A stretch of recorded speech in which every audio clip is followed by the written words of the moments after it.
The Rethinking Public Engagement Summit comes out of an initiative GFOA has called Rethinking Budgeting. And if you'd like to learn more about that, you can do so at the report here. We also have a website, perhaps named, not surprisingly, GFOA's Rethinking Budgeting Initiative. So if you just Google that, you'll find it pretty easily. But the basic premise is that we believe that surveys show that folks far and wide are looking for new ways of governance and feel fairly strongly that the system of governance in the US needs to change in some fairly important ways. And GFOA's part of the world is budgeting and finance. And the budgeting, we would argue, is one of the most, if not the most important policy document local government produces, because where the money goes is what gets done. In fact, I've heard other folks call the budget a moral document for that very reason. And kind of how this leads to public engagement, of course, if the budget is the most important policy document a government produces, then it would seem fairly important that we have democratic engagement around budget decisions and other related public financial management choices. So kind of where that leads us is into the Rethinking Public Engagement initiative here, is that when it comes to getting public engagement in the budget, the typical avenue has been the public hearing for the budget. And if you've been involved in budgeting, you know that the typical public hearing often happens after the important decisions have been made and really don't amount to much other than a kind of opportunity for folks to air grievances at a microphone. And in fact, some research has shown that folks that kind of participation in these conventional public hearings are actually associated with decreased or we'll say worse attitudes about government. So not kind of certainly the direction we want to go. So the Rethinking Public Engagement is about how we might take a different look at that. And kind of budgeting and finance being a big area, we break it down into three separate pieces, if you will, because difficult problems are usually better broken into small parts. And we've got planning, we're articulating a desired future state, budgeting, allocating limited resources, and then the reporting and monitoring is making sure commitments are lived up to. And the summit that we're going to be here in this work for this week is going to be mostly focused on the first 2 points there, which is planning and budgeting. We'll have a couple points on the monitoring and the reporting, but given that the Rethinking Public Engagement Summit here is just a step along the journey, we'll have plenty of opportunities here in the future to talk more about the monitoring reporting aspect of things as well. But I think the takeaway here is we're recognizing that there are multiple parts within the budget process and that public engagement has a role within each of those. So with that, let's get on to our next section, which is reasons to think public engagement. And I'd like to hand it off to Valerie here, who's going to share with us some insights from the National Academy of Public Administration.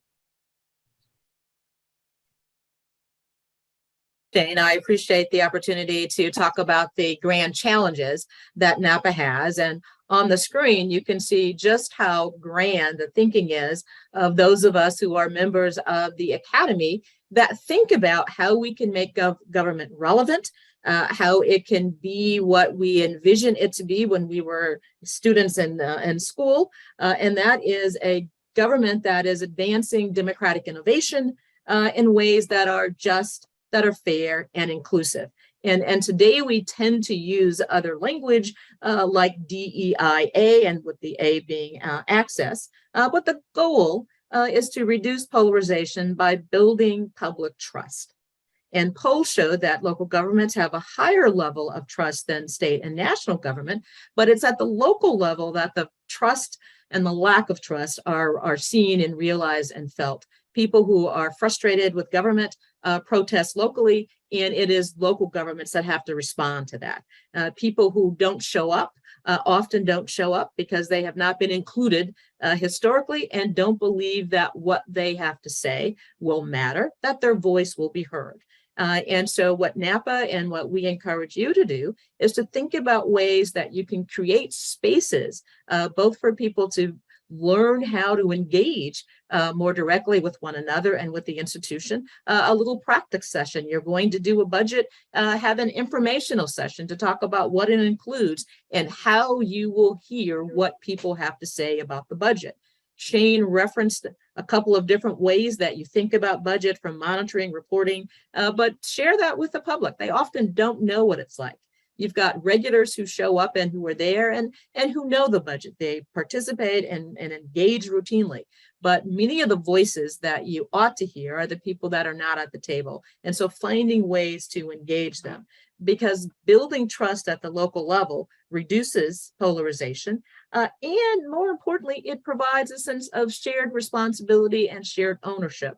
When you are working together to address a problem in a community, the people who live there see it as a problem that they care about, they want to do something about. And quite frankly, people usually want to be involved in some of that. And so finding mechanisms for them to be involved and to work with government agencies and other public institutions in the community gives it a different slant. And when my experience has shown, when people own it, then they have responsibility for it. And they're the first ones there at the meeting to talk about the importance and the value of a given set of funding streams. And then lastly, we urge you to think about engaging people in ways that are democratic. Beyond just a Q&A at a hearing, or where you have already decided what it is you want to do, and you simply ask people to show up and hear about that. And those are all important. But there is a way of talking to people first before you ever go out with a prepared budget proposal, to ask people, what do you care about in this community, and what can government do to help, and use that as the introduction to the budget process. And those are what we call democratic innovations, engaging people in naming what the problem is as they see it in their terms in their community, framing what they see as viable options. People recognize that governments don't have infinite dollars and that there have to be choices that are made. And those choices could be done in consultation with the people, again, who live there. There may be 10 priorities that are identified in conversations, and then you might ask people, well, we can only afford to do a couple of those. Which ones do people generally think are the top priority, or ones they're willing to live with? And through that deliberative conversational process, develop a list of agreement, common ground, ways that they are willing to work on something with government in order to make a difference in the care and the quality of life in a community. You'd be surprised how much support that you then get for people by working cooperatively. We use the term co-productively, that you are doing public work together and you're not in opposition. You, in fact, are in alignment. Well, thanks, Valerie. And so, Valerie, this next slide will be near and dear to your heart, of course, where we've got good old Charles Kettering and his statement of problem not fully understood is unsolvable, and a problem that is fully understood is half solved. And what we're getting at there is that if we're talking about, Valerie just mentioned a lot of the challenges that we're faced with here when it comes to public engagement. And if we are to develop better ways of doing it, a pretty good start would be to define the problem, right? So in the next couple of slides, we're going to be going over from our research what we kind of identified as some of the primary challenges. And we'll start out with this idea of reestablishing the legitimacy of local government as an institution. And so the idea here is, in decades past, the legitimacy of government was largely taken for granted, but today that legitimacy is in question, but legitimacy is required for local government to do its job. Now, an important contributor there has been to this kind of problem of lack of legitimacy is this idea of what we might call the information tsunami. The idea being there that we've got exponentially increasing amounts of information that people are bombarded with, and that can exacerbate polarization. I think, Valerie, you had some additional comments on this point that you're going to make. Oh, and you're on mute. I got to get that in. Sorry, thank you. I'm trying to keep the background noises to a minimum. Part of it is just the managers and institutions themselves, just so much data that you're trying to manage and account for and justify and be able to present to people. Accountability is something that we all take very seriously. It's at the core of the profession, as is transparency. So you want people to know what's going on, and that's a lot of data. And it used to be that the data came from you, what you generated, what you developed, but now it comes from every place. Everybody has a comment. Everyone has access to social media. Everyone has access to the internet. And what is happening is that where you as an institutional worker are thinking more about how do I get more data? How do I synthesize it?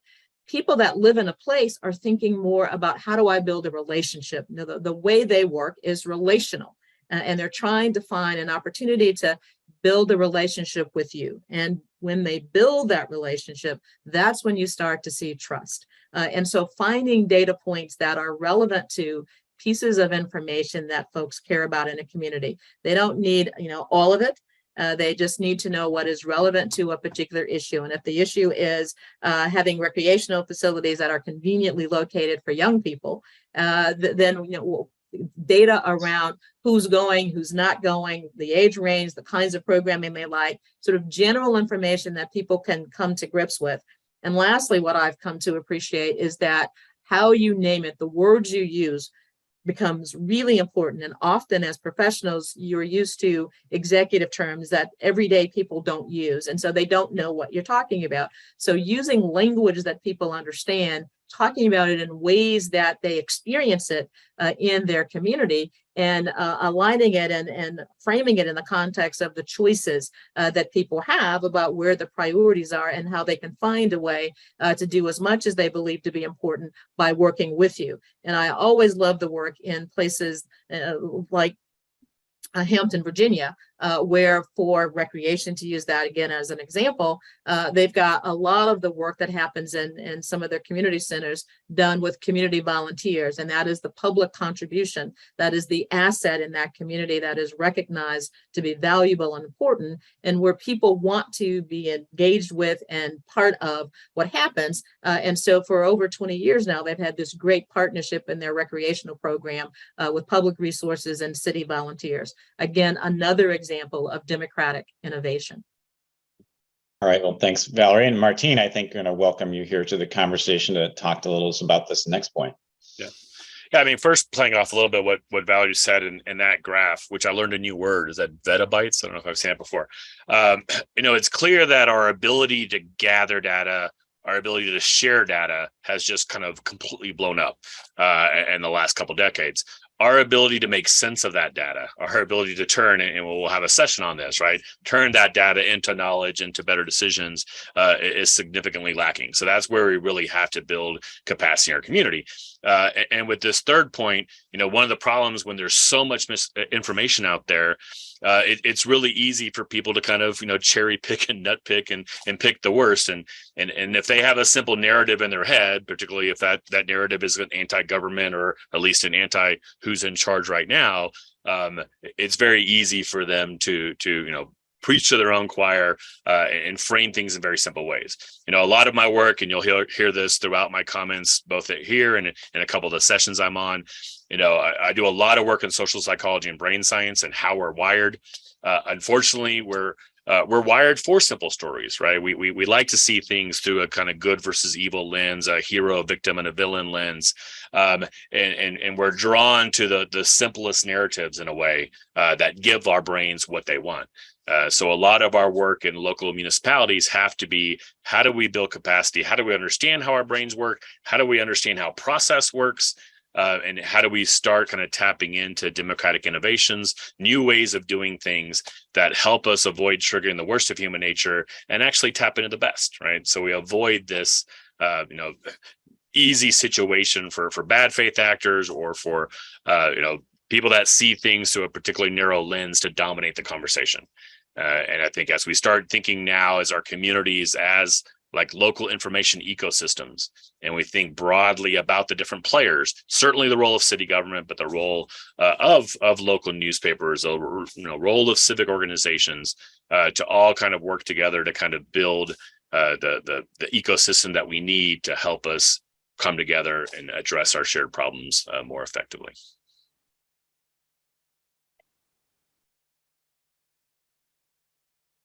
Thanks, Martine. So our next point here is align public expectations with what government can realistically accomplish. So many of our audience members here are members of public management. And if you're a member of public management, I am sure you have heard the kind of saying, and it's almost a truism at this point, is that the public expects more from government than they are willing to pay for. Now, it turns out that there's not a lot of research on this point of public's expectations versus what is really possible. But we do at least have some survey research from our friends at Polco that maybe suggest that public managers are onto something here. And what it shows is that, and this is surveys across many different cities. So on average across these different cities in the Polco database, and Polco is a national survey firm, by the way, 75% of respondents rate the quality of services as good or excellent. So that's pretty good, right? But at the same time, people rate value for their taxes at 49 out of 100, right? Which doesn't seem quite as good. And then when you ask folks, what sort of problems that they want local government to look at, a lot of those problems are beyond what the local government's kind of core services are, right? So like the jobs and this sort of thing, like job creation or other sorts of community livability things that are certainly very important, and government certainly could have a role, but maybe beyond the traditional role of, let's say, like police and fire services or library services, right? So there is, it does seem like there is a misalignment, if you will, or some kind of gap in expectations between what the public expects and what government traditionally does. And Valerie, I believe you have some comments here about kind of the implications of this potential misalignment. Part of it comes from, I think, elected officials and appointed officials who, for electeds, run on a platform of, I will fix every problem in the community. And usually they will fix it without raising taxes. So people have an expectation that there isn't much of a cost to addressing shared public problems. Number two, many appointed officials say the same thing when they're in office. Tell me your problem and, I will fix it. We will bring the resources to bear. Many see increases in taxes, just in some cases as inflation, but they don't see a change in the level or quality or quantity of services provided. So they don't think they're getting value for their dollars. They don't like the notion of being marketed to by government. So that's not a strategy that has proven to be generally successful. People also rate the services based on their availability in many cases. Particularly that's true of the safety services. I'm going to vote and rate police high just because I know that when I call 911, I want someone to respond, whether or not I ever use them. And as we know, most people don't. And so it doesn't seem like there's much value on a service that is there that I don't use. So when they talk about value, they don't understand it. As well as you as an employee think about it. And so part of it is then this mix match between how people understand public value and how it's being articulated as part of the budget. And so it seems to me that it requires a different language and a different way of talking about the cost of government services and the implications for the cost of government services, and doing some comparison around what things happen and cost in your place versus other places, so that people have a way of understanding the value of an intangible service. Counting outputs isn't always counting inputs isn't always an effective way for people to understand the value and the cost of services. And then lastly, we often do the Washington Monument approach. Well, if we don't have this really important project that everybody wants, if you can't fund schools, are an easy example because we all have schools in our communities. When there is a budget challenge in schools, what's the first thing that goes? They put up, we're not going to have buses for kids to be able to get to and from school, knowing that that's going to have such an outcry that people are going to be so upset that they're going to respond. I think that doesn't work. That often backfires. And so partially it means beginning to have honest conversations about what you're doing, what the cost of government services are, and breaking down what those costs and services really are so that people can understand and they can make wiser choices, and they can make those choices in consultation with their other neighbors through those community conversations, whether they're forums or, again, conversations or places where they are talking more honestly about what is really going on in our community, and why does it cost 50 cents for that and 75 cents for that, in a way that then informs them and informs the public decision-making process. And Martine, I think you were going to talk to us about complex problems here and their role.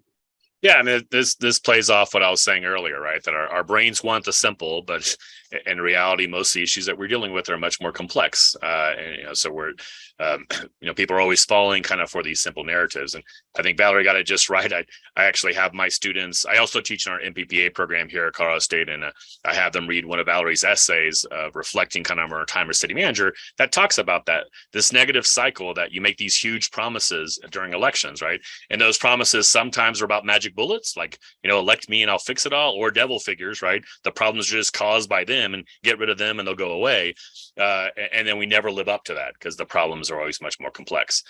So the reality is how do we build up a culture for thinking about issues in a much more kind of nuanced way, right? As we talk about complex problems, and the report that we're working on, I use the term wicked problems a lot in my work, but when you start getting people to think about issues in that way, then all of a sudden I think you inoculate the community in some ways against the simple narratives, right? And you start seeing people more as problem solvers, and you're activating a different part of their brain, and you're really kind of coming together in a community. And I think that one of the things that we've realized from our work, when we do these deliberative processes, or this thick kind of participation of really getting people to engage issues and see them from more of this complex lens, one of the results is they actually start seeing that they understand why government's so hard, right? Their respect for a city council, their respect for city leadership increases, because they're walking into the meeting thinking there's a simple solution. Why don't they just do it?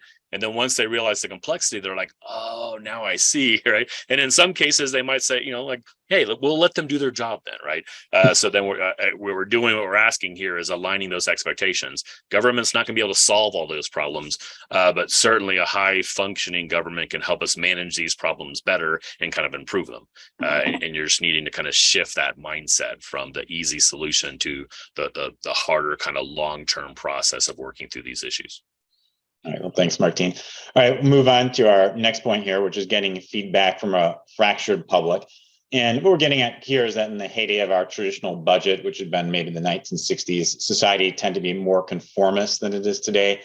Since then, we've been getting more individualistic. And when you add to that the information tsunami, this is going to encourage further and faster fragmenting of the public into groups that cohere and usually temporarily around some issue of shared interest, right? So this makes it kind of difficult to form what we might consider a single view of the public. And I think, Martine, you're going to talk to us a little bit about some of the challenges here that this might create.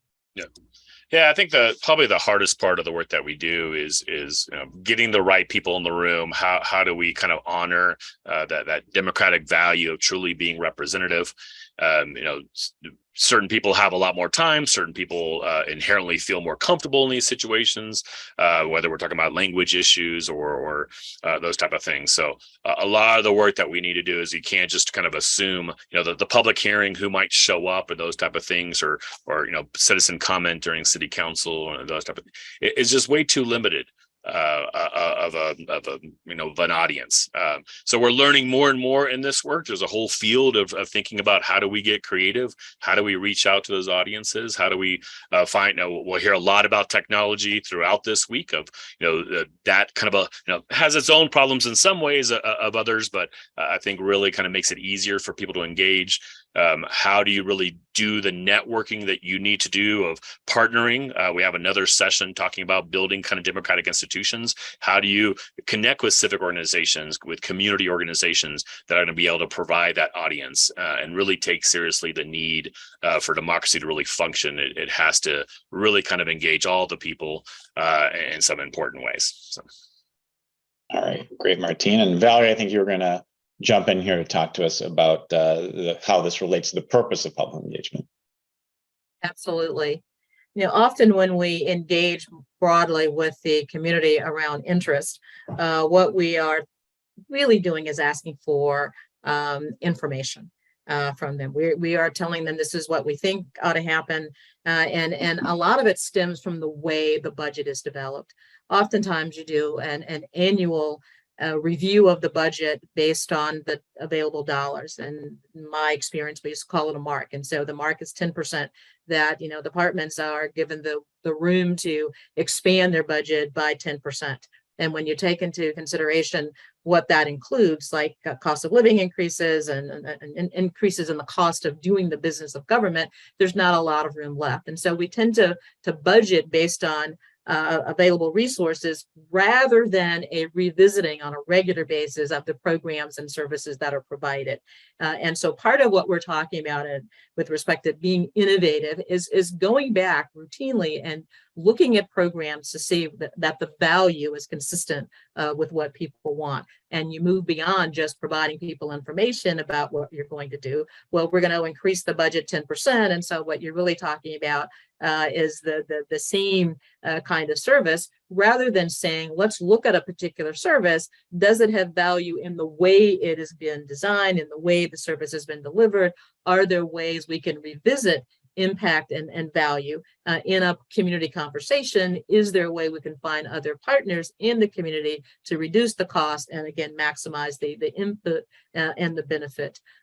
Also, oftentimes the budget becomes an opportunity for marketing or promoting the local government, which really is a turnoff for the public at large. I don't see that as your role, and saying that we are the best or we are good at, for many people in the community, that's not about building a relationship. That's just about sort of bragging, and what they really want is a relationship and a role in the services that impact them daily, and their view, not what some other outside organization viewed or assessed as their responsibility.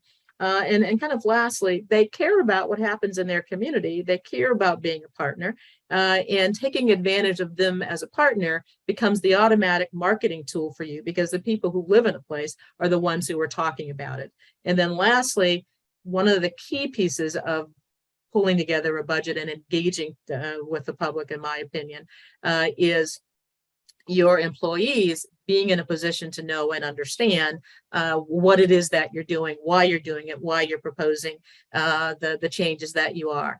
Right now, I think more than any other time, certainly in my long career in public service, have we seen the challenges that government institutions and communities face. I work in an institution and organization that is about looking at the threats to our democracy, and certainly those threats have increased precipitously over the past 10 years. And dealing with the sort of basic threat of whether or not we can maintain our democracy as we have all understood it is a real challenge. There's an organization called Freedom House that ranks democracies, and the United States is now 5th on that, where we used to be number 1. So that we are struggling with representative democracy. And to me, that means it is ever more important to engage as many voices and as many people as possible, and provide them with good and accurate information to help build that common ground, to help reduce the misinformation that often tends to drive a lot of what we see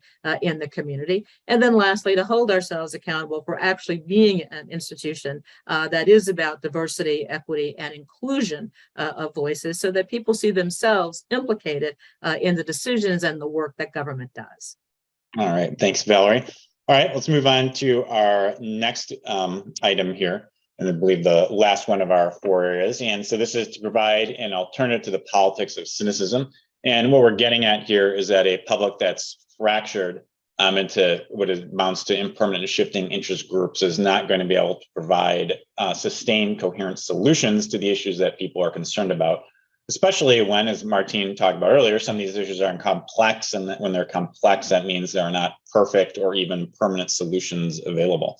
So if the public can't provide a solution and we have a problem with government legitimacy, right, you end up with a politics of cynicism, because simple opposition to the status quo is something that folks can cohere around. So What can we do about that? Martine, I think you were going to start off here with talking to us about this concept of when the lack of solutions kind of lead to this coherence around cynicism.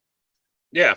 I mean, go back to my earlier comments of our brain is wired for these simple solutions.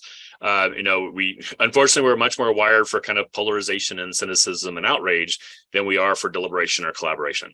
So those stories and that creates this negative feedback loop, this kind of vicious cycle. Cynicism leads to more cynicism, polarization leads to more polarization, and that's where we see ourselves, particularly national politics, but also often in state and more in local, where that becomes the kind of dominant narrative. So again, that's what we're kind of trying to take off, that we need. And I think we have a lot of possibilities of local communities to create a different culture. Lots of people that do the work that Valerie and I do across the country. You bring people together and with good process and understanding kind of how these things work. Luckily, that cynicism, that polarization can often be overcome pretty quickly. It can be pretty thin, right? It's based a lot on exaggeration. It's based on kind of simple stories that when you put people in a different situation. So we need to switch more and more that dominant narrative being that negative kind of simple story, that us versus them, to a more collaborative one of how do we work on these issues together. And we're seeing more and more evidence of the power of that at the local community. We just need to build the capacity to actually do those kind of processes. All right, well, thanks, Martine. I think, in fact, Valerie, you're going to talk a little bit about providing that alternative to the politics of cynicism. Now, this is where you excel as local government financial experts, and none of us are certainly trying to suggest that this is easy work, but it is important work, and it's work that you can do and do on a regular basis, but you often communicate that work internally to your peers in the organization and or elected officials. And we're suggesting that, quite frankly, you communicate that more broadly to the larger public, again, in ways and in language that they understand and can connect with. Particularly these days, there are federal dollars and state dollars that really allow you to be much more creative in the expenditure of one-time revenues. Calling upon your community to help you think through what some of that might look like, and how might you use these one-time revenues as a way of funding and institutionalizing organizations and individuals in communities.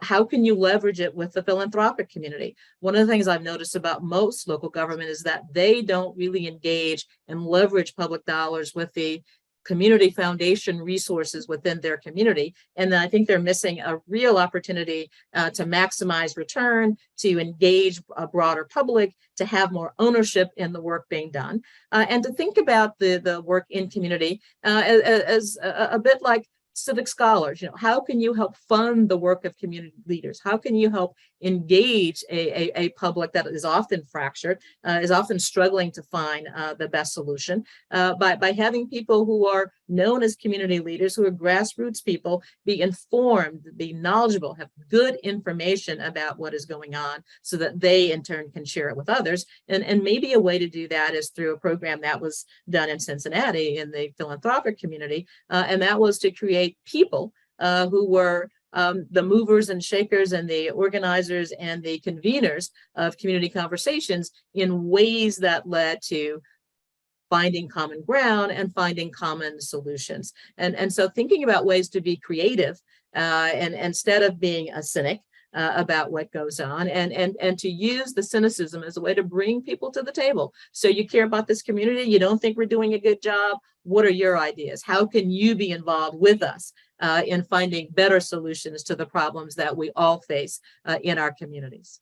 Rather than prescribe a very specific set of practices or behaviors for public engagement, because as Martine and Valerie, I think, very well described, the situation is complex. So having one set of rules, if you will, that's going to define the best way to do public engagement in all cases is probably impractical. So rather than that, we took the approach of putting together design principles where the idea is that these are more flexible to be used and applied in the circumstances that you find yourself in. And what we've got on the next slide here is a list of all our various design principles. And the one in red is one we're going to discuss a little bit further in our session here today in our remaining time. But the remaining ones in black are going to be covered throughout the remaining sessions within the summit. So we'll be hitting upon all these things, and you'll probably be noticing a lot of commonalities behind the reasons we just gave for rethinking public engagement. And then these design principles, which are getting at the solution, or if you will, or possible solutions to the nature of the problem that we're dealing with. And Martine and Valerie, I'd invite you here to jump in to add any comments that you would like about our principles. I'm reading the chat comments, and a lot of them are around engaging. And so there are two things that I want to respond to with engagement. Part of it is just, starting small, getting out there, bringing a few groups of people together in a community. Now, it does imply that you need to know your community. And often as budget staff, you may not be as informed about the community as other line departments. And so I would urge that you start small. We'll have some conversations later this afternoon and over the rest of the week from people in communities who are bringing people together. So they'll give you the particulars, but I would suggest that you begin to practice it. And for you as budget staff, you need to practice with the line departments, the public works folks, the ones that are out in the community all the time, recreation people, and find out, what are you hearing? What are you seeing? What do you know about what's going on in the community? And going with them to these conversations so that you get not only a firsthand feel for what people in the community are saying, but as importantly, you get a firsthand feel for what your colleagues are saying about the budget process. One of the speakers that will be talking to you later today shared with us in a research project that often the folks in City Hall were competing for public resources, and they were all going out to the same community and saying to the community, support my budget, support our proposal, and you'll be able to do this. And so that is not a way of bringing people together when the departments themselves are competing and using the venue of the public as the place for that competition to take place. The public is confused, they're not quite sure what's going on. And again, that becomes a reason for them not to show up at an official convening. So make certain when you do go out that the organization is of one voice, that you know what is going on from what your colleagues are saying about what they've done, what they've heard, and they see you as an entity that is working collectively, and then you're working with the broader community. And every meeting, make sure that you're inviting more people and you're asking who should be at this meeting that's not here today. And at the next meeting, who should be here that's not here today, so that you can begin to collect the community conversation. And then lastly, when you hear from people and they offer their ideas, and you're going to do that, I'm sure, in multiple neighborhoods in multiple ways, write down what you hear. Put it in a document and then share it with people saying, this is what we heard from these communities when we went out. And then go back out, and maybe it's the departments that go back out, or your convening organization, or an impartial entity like the center in Colorado that Martine manages, but an impartial arbiter to say, when 100 people came together in this neighborhood and they talked about X, Y, and Z, this is what they said. How does this resonate more broadly? So keep getting the information out to the larger public about what's coming up to you through neighborhoods and community groups and organizations. Yeah, I'll just briefly make the point that, obviously I work a lot with city managers and municipalities, both here in Northern Colorado and through Kettering and through ICMA quite a bit. And I always kind of start with, because I know a lot of public engagement is painful, right? A lot of public engagement, it's required. And obviously it's not always, representative of the highest quality of communication. So, the work that we do is not to say that we need to do more public engagement. It's often that we need to do different public engagement, right? We need to engage people differently. When we engage them, how we engage them, what kind of questions, what we're expecting from them. Most public processes are just input processes, or just kind of gathering individual opinions, the one at a time on the microphone. And that's a very limited model. And that unfortunately tends to kind of bring out the worst in human nature and kind of, highlight bad information. So yeah, a lot of what we're talking about is how do you kind of shift and think more about these deliberative kind of engagement processes and building capacity for that. So you're not doing as much maybe, but you're doing it differently. And I think you're going to see long-term a lot of positive impacts of that kind of work. All right, well, great. Well, Martine, just in the interest of time here, we are kind of running up to the end of the time, and I know we wanted to discuss a little more about quality over quantity. So why don't I'm going to go ahead and go to that slide, and then we have a poll question here that I am going to, I will pop up for folks, and a couple more kind of administrative issues. So I'll pop up the poll in a second. But one other thing I'll be putting in the chat for folks is as we go through the summit, we have an opportunity for you to give feedback as we go. And we've got the QR code on the screen. So if you want to take a picture of it, you can do that. I'll be putting this link in the chat, and I'll put in the link in the chat for every other summit or session we do. But this is an ongoing open survey. So as we go through the summit, if any ideas strike you or feedback about any of the principles or what have you, you have an opportunity to give your feedback right then and there. And as Martine, I think, alluded to, we've got a research report that will document a lot of ideas we're talking about that's already written. It exists now. We have just left it in draft for the purpose of the summit because we want to learn from the folks that are participating here to further improve it. So your feedback will be very valuable in that respect. So Martine, I'm going to hand it over to you here to talk a little bit about this idea of if we're not talking about quantity over quality, we're talking about quality over quantity. When is an issue ripe for public engagement? You want to go ahead and go to the next slide? Yeah, absolutely. I've been looking over. I won't walk through all these things, but this deeper kind of deliberative kind of engagement. It's not something. It takes a lot more time. It takes a lot more effort. So obviously, it's not something that you can kind of do with every issue. But we like to try to think of, my ultimate goal with my organization and the cities that I work with is to build this kind of capacity for your community to have these, collaborative conversations to kind of work together. So we really try to pick issues with a dual purpose. One is to pick an issue to move the needle on that issue, to come up with better ideas to help the community address that issue, but at the same time to kind of build capacity. One of the problems with is so much of our public engagement is just basically getting people to say yes, no to a specific idea. And unfortunately, when your meeting is based on that, people are walking in, they've already decided yes or no, and their brains are working just to defend that perspective, right? To convince people they're right.